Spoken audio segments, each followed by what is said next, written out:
I had a dream. Higanbana flowers surrounded a spring, and beyond it, I could see what looked like a village and a large higanbana. Just what you might expect from a dream, but it was so strange, a mysterious sight. And above the spring, I saw that.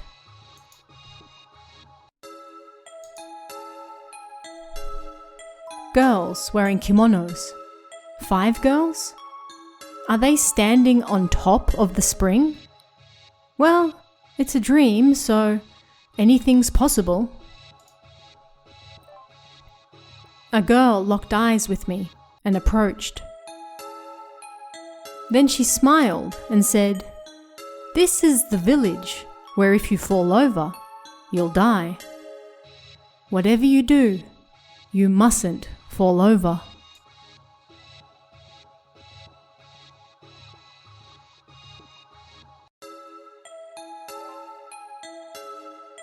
If you fall over, you die?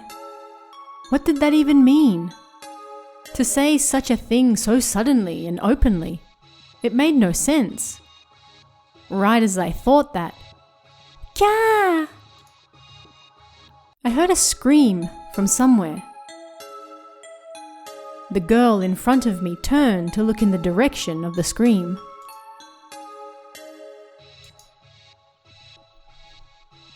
A fallen girl. Hey, you just said you can't fall over here. One of the girls had fallen over. Her skin went bluish purple and a higanbana grew from her body. The moment I laid eyes upon her strange corpse, what I'd just heard floated around in the back of my mind. This is the village where if you fall over, you'll die. Whatever you do, you mustn't fall over.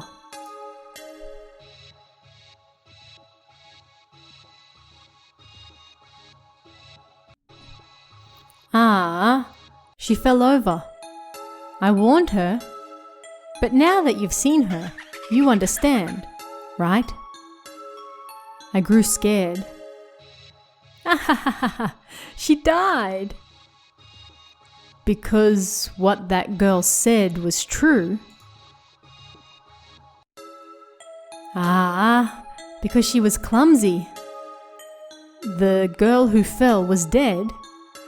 That was true, but no, I saw something even more terrifying than that.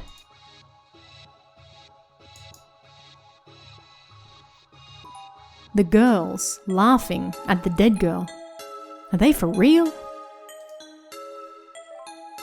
They were friends, weren't they? Even though the girl that had been with them just moments before had died, they were laughing. Why? They were mad.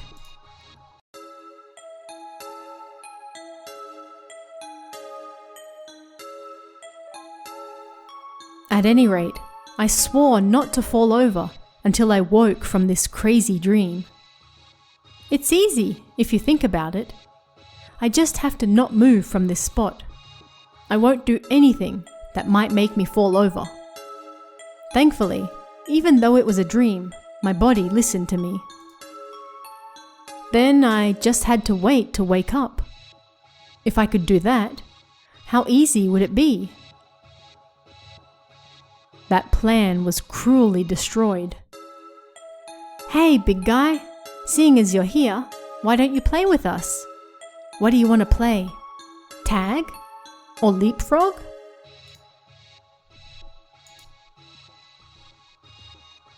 So this was the power of language. For some reason, I answered the girl's invitation naturally. Tag, huh? You look like you'd be good at it. Well then, I'll be it. For some reason, I felt like, in this world, you had no choice but to go along with what they wanted. What else could I do? It would be fine, as long as I didn't fall over. I was worried, but all I could do was keep that in mind.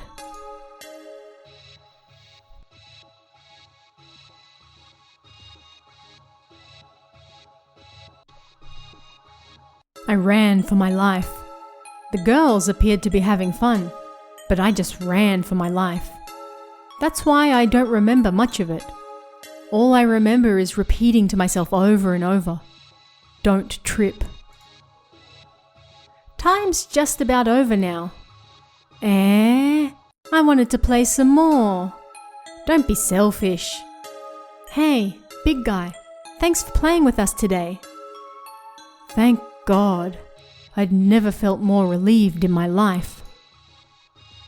And at the same time, lucky. Thanks to that, I'll come back again, I said.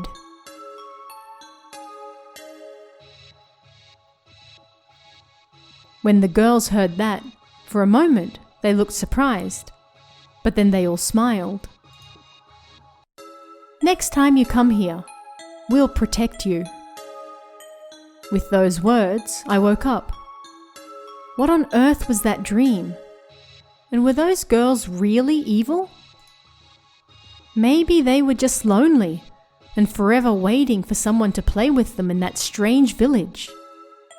I don't think I'll ever forget what happened. My dream of the village where if you fall over, you'll die.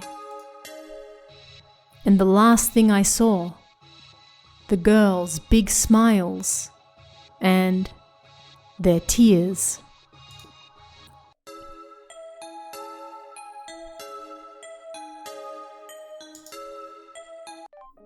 This is called a common dream that most people will have throughout their life at least once.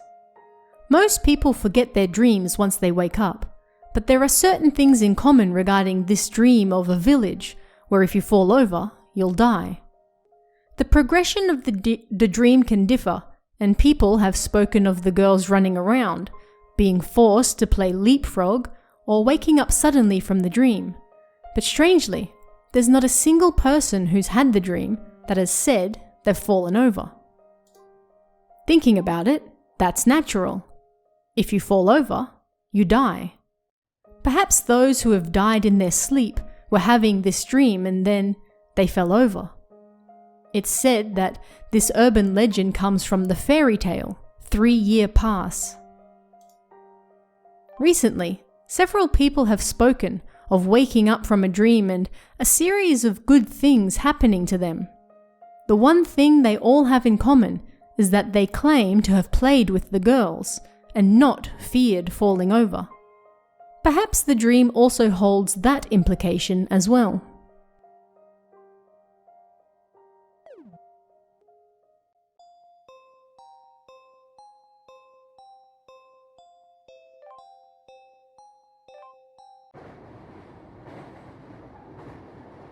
Once again, today's work meeting went on for too long, and I was on the final train home. Perhaps because of the time, I could count the passengers on one hand. It was a sight I'd grown used to. I grew sleepy, perhaps because of the exhaustion from work. I had the next day off, but of course I couldn't sleep past my station, so I did my best to stay awake. Then, suddenly, I felt something. What did I feel?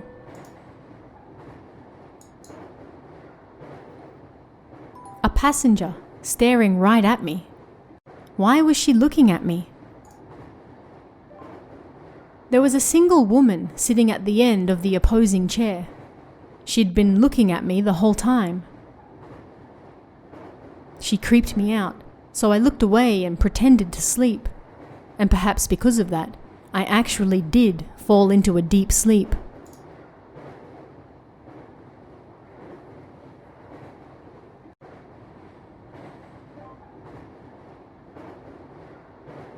Ha!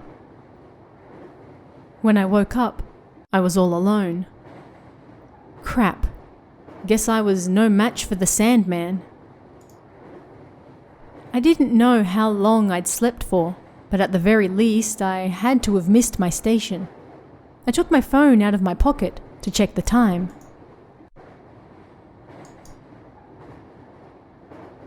The time on my phone. The The train was still running. Huh? Is the time on my phone broken? Of course I'd think that. It said 3:44. The train should have reached the last stop long ago, but either way, it shouldn't have been moving. Ah, am I still dreaming? That was what I thought. That was what I hoped.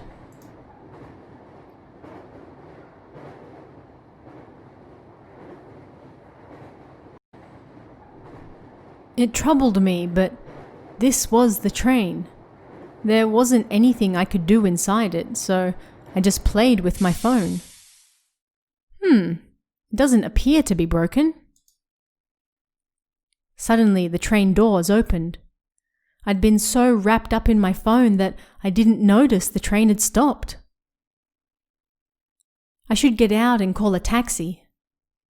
I got out at some station I'd never seen before. The train continued on. It seemed I was the only passenger. There was nobody else around. At any rate, I should check where I am first.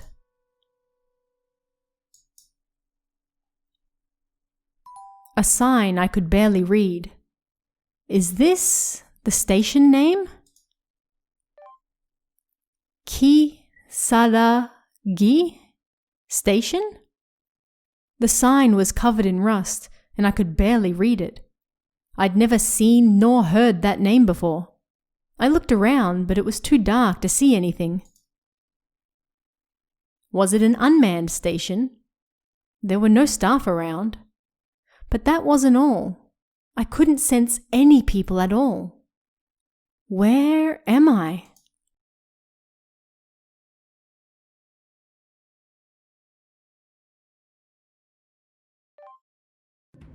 At any rate, I did the only thing I could.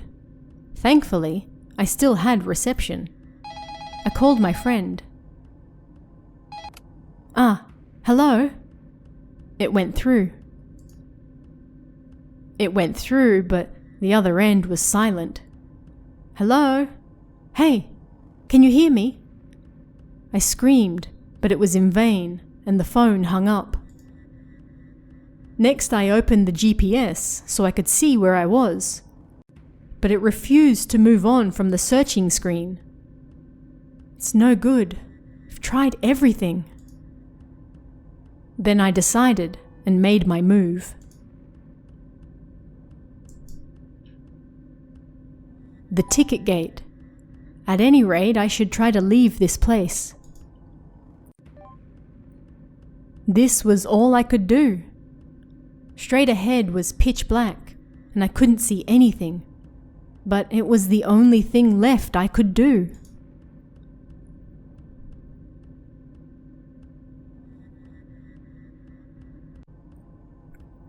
I jumped over the stuck gate.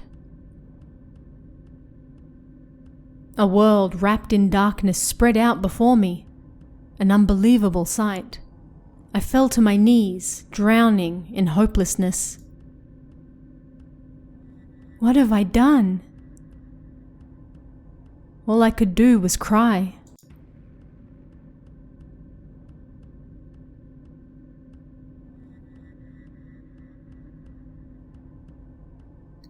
A person appeared before me. Who are you? It's rare to see a passenger here. What on earth happened? It was so sudden that I couldn't speak. I just looked at the old man with one leg. He noticed something and then gestured to me, saying, "I see. How sad. You got lost. But it's okay. If you can see me, then that means this world has not invited you. Go. Run towards that light over there." I followed his gaze, and a ray of light appeared. I didn't say a thing. I just ran towards the light like he said. "Ma'am, are you okay?" I jumped up at the voice. Seemed I was sleeping on the train, and we'd reached the final station. It was the station I always got off at, and there were lots of people around me. Unable to gather my thoughts, I checked my phone. June 30th, 2011. 7 years had passed.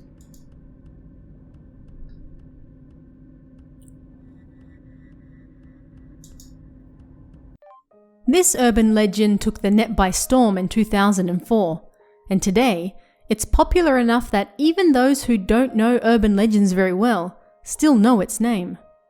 The story started when poster Hasumi disappeared in 2004 after getting lost in Kisaragi Station, and then reappeared 7 years later in 2011 with the same ID. Since then, 3 people claim to have reached Kisaragi Station with similar stories. All of them returned. It's said that the station after Kisaragi is Katasu, and the station before it is Yomi. Katasu comes from Nenokatsu, meaning the netherworld, while Yomi means the underworld. Both of them are worlds after death, and the kanji used for Kisaragi are the same for the month February. It's believed this is derived from the same word meaning rebirth, so if we put them together, it means to be reborn. To sum up, that means the train runs from Yomi Station to Kisaragi Station to Katasu Station. From this, and from the claims of those who have returned, that means there's a good chance the last stop is where you pass through to the world of the dead. Something all those who have returned have in common is an old man with one leg helped them as well. Some believe the true form of this man could be a one-legged god, or Ebisu-sama. From this, it's believed that Kisaragi Station is the only point in the land of the dead from where you can return. In 2014, an unusual event took place on Google Maps where people looked for an imaginary route that could lead to Kisaragi Station.